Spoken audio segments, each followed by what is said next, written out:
Welcome back. Well, targeting conservatives. Turning Point USA's Charlie Kirk and Candace Owens are attacked by left-wing protesters while trying to have breakfast at a Philadelphia coffee shop. Watch this. We love the police. We love the police. We love America. We love USA. America. Shame on you! Shame on you! Shame on you! God, joining us right now to detail all of it and tell us what happened. Candace Owens is Turning Point USA's communications director. And Candace, it's good to see you this morning. You've been so incredibly articulate about what's going on. That must have been scary for you. Tell us what happened. Yeah, so we were eating at this restaurant, and there was a group of 4 individuals that were bearing the Antifa decal all over their clothing and on their backpack. So we recognized they were in Antifa, and they instantly recognized Charlie and I, and they were whispering amongst themselves, looking back. There was quite some distance between us. They were on the opposite side of the restaurant. But we didn't think anything of it. They recognized us, we recognized them. I guess they sent out a bat signal, if you will, to the local Antifa chapter, and they all came within 20 minutes. There were about 25 to 30 protesters outside on the streets. What do they want? What are they protesting?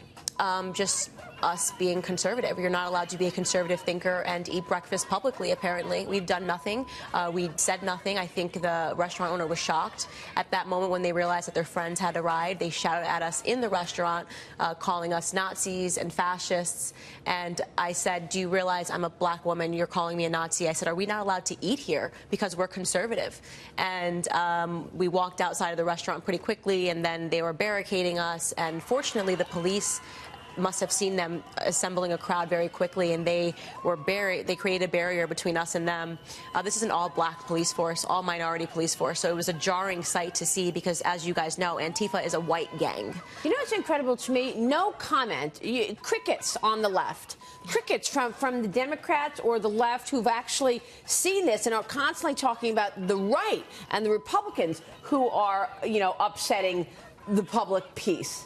Have you heard anything about this from anybody on the left to say this is wrong, what just happened to you? Well, Maria, this is what they wanted. This is what Maxine Waters called for. She wanted people that support Trump to be approached in restaurants, approached on the streets. Exactly what she called for is what happened at this restaurant yesterday.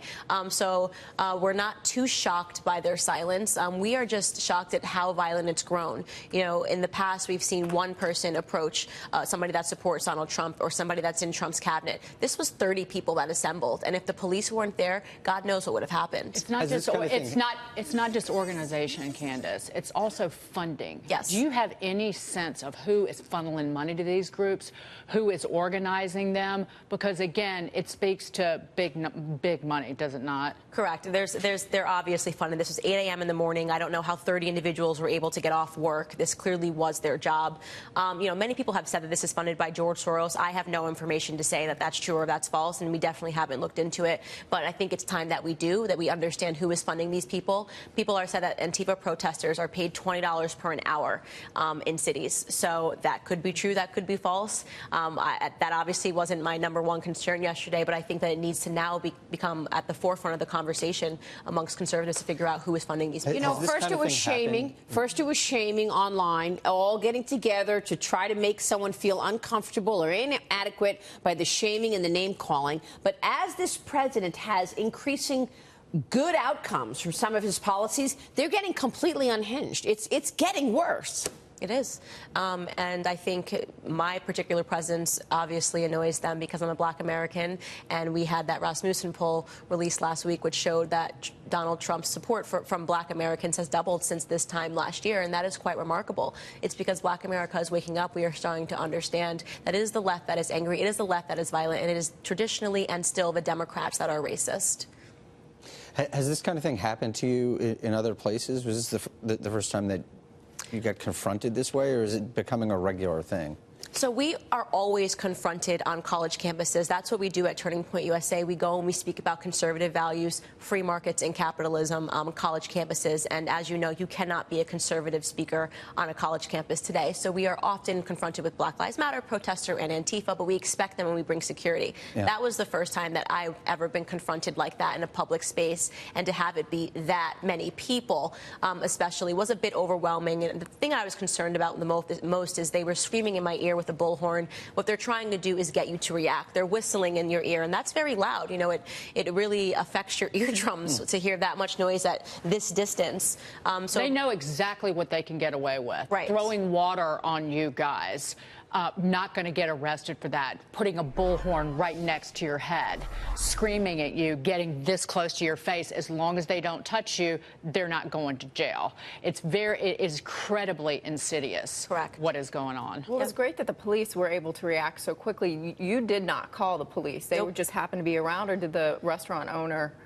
What I know, the restaurant owner was shocked, and I know that he had given a statement to some media, but I think what happened was maybe one police officer was nearby, saw a bunch of people throwing food at the window, because first they were throwing food at us while we were eating inside, and they likely called other police officers to arrive, because more kept showing up as we were outside.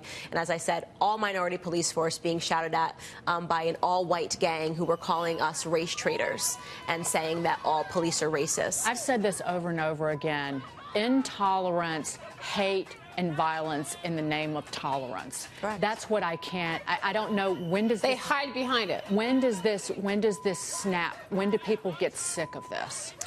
To me, I feel that it's not going to be until somebody dies. The left refuses to come out and speak against this. The left refuses. The Democrats have not come out and said anything. This has got to be the most viral video online and on the news. It's been the most discussed story. They have said absolutely nothing. And as I said, it's because they condone this behavior. This is their gang. And they make it like thuggery. I mean, they just want to gang up on people. Correct. Imagine if a bunch of people in MAGA hats and Make America Great Again hats saw a black liberal in a restaurant and said, "You can't eat here, get out," and they started with a bullhorn to her face. This would be wall-to-wall coverage on every network, and we would never hear the end of it. But that's because they have decided that racism is okay, violence and harassment is okay, so long as it's against conservatives. That's exactly right. That's why it's okay that the leadership at the FBI and the DOJ completely abused their power. It's okay. It was against Trump. That's correct. This Candace, is how they think. Thank you very much for joining us. Thanks for sharing what happened to you. Candace Owens joining us there.